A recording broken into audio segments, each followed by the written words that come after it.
Yes, now bless now people, do not forget the rest now. Des at King of the Pit TV signing in live and large once again.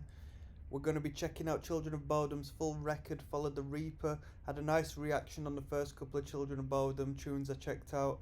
I'm going to be bypassing the song Every Time I Die on this album, okay, because I've already debuted my first listen on this channel. So we're going to do every tune which I've got up in the corner there, aside from Every Time I Die, alright? I'm doing Children of Bodom because obviously there's a great fan base and you're informing me a lot regarding, is it Alexi Leo, who was potentially the songwriter and the frontman, and people really enjoy this band. I've never delved into them too much. I enjoyed the metalcore-ish vibes I heard from the two tunes I have listened to, which is Every Time I Die and Are You Dead Yet, I think the title was called. And without further ado, let's get straight into it. That's at Des Rocksteady on Instagram. Let's talk music, people. King of the Pit TV signing in. This is Follow the Reaper. Some have called thee mighty and dreadful. Thou art not so.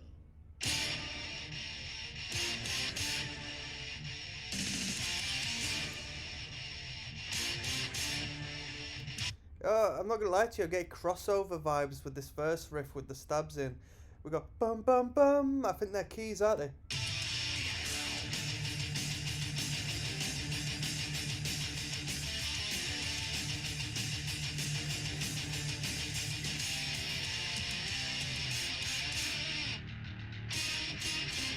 Just slight pockets in that riff to add a little bit of melody, yet they managed to throw in a whole world of melody in them little slight moments in between the riffage, man.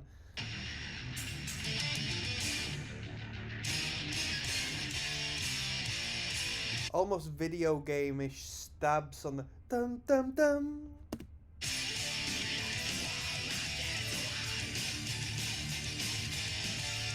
There must be somebody on keyboards in this band, right?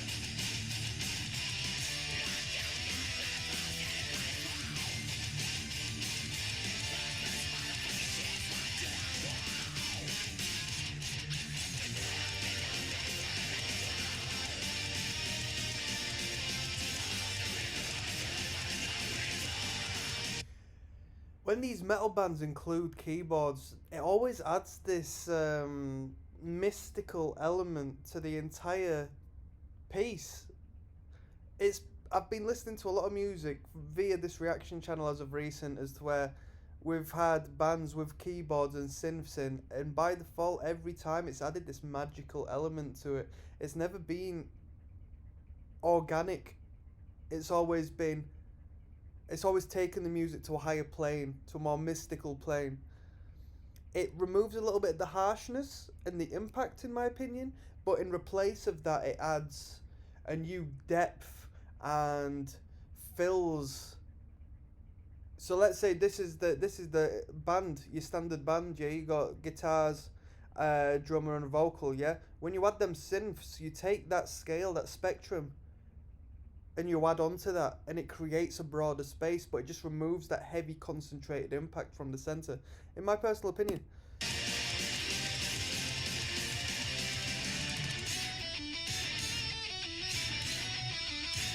Fantastic lead guitars in this band.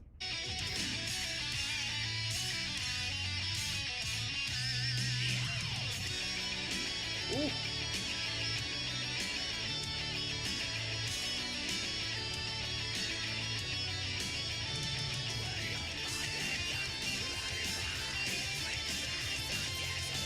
There's been a whole world of varied tempos in here as well. The vocals are quite grim. I'm not going to call them black metal vocals, but they're a lot grimmer than your death metal vocal and, your heavy metal vocal.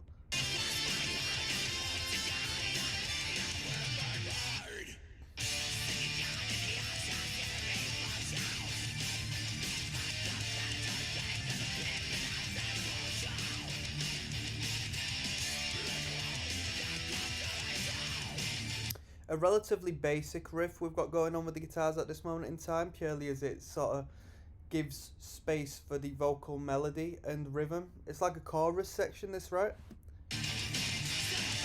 There's going to be a guitar solo.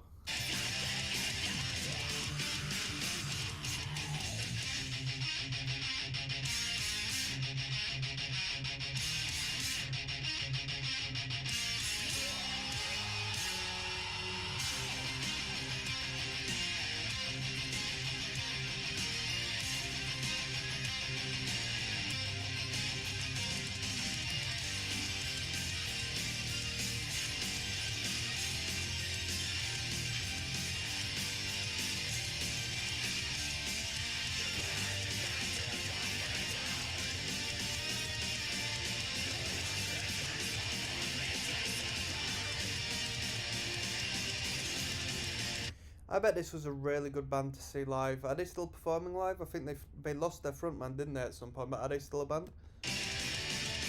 In my opinion, once the songwriter's gone, it's not really worthwhile to carry on unless, you know, the rights and the royalties are going forth to the family and whomever owns the rights, given that they're the right people and not the labels and so forth. Children of Bodom still going? Ooh. There's the solo.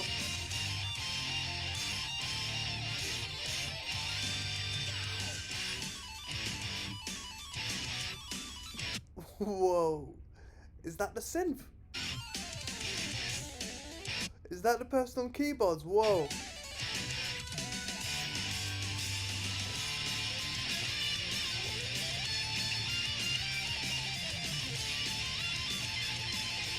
Yo, this sounds like Dragon Force. This is an incredible solo section.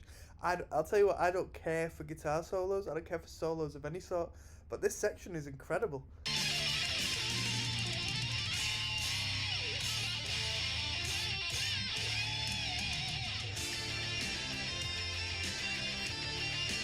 You see how once that solo came out, the energy just dropped.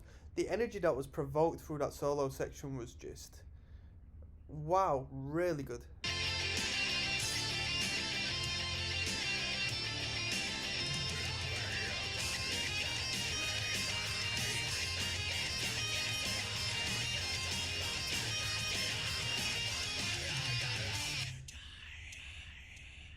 Right, cool. That tune was entitled Follow the Reaper. Next we have Bodom After Midnight, so I want to say thank you for watching up to this part.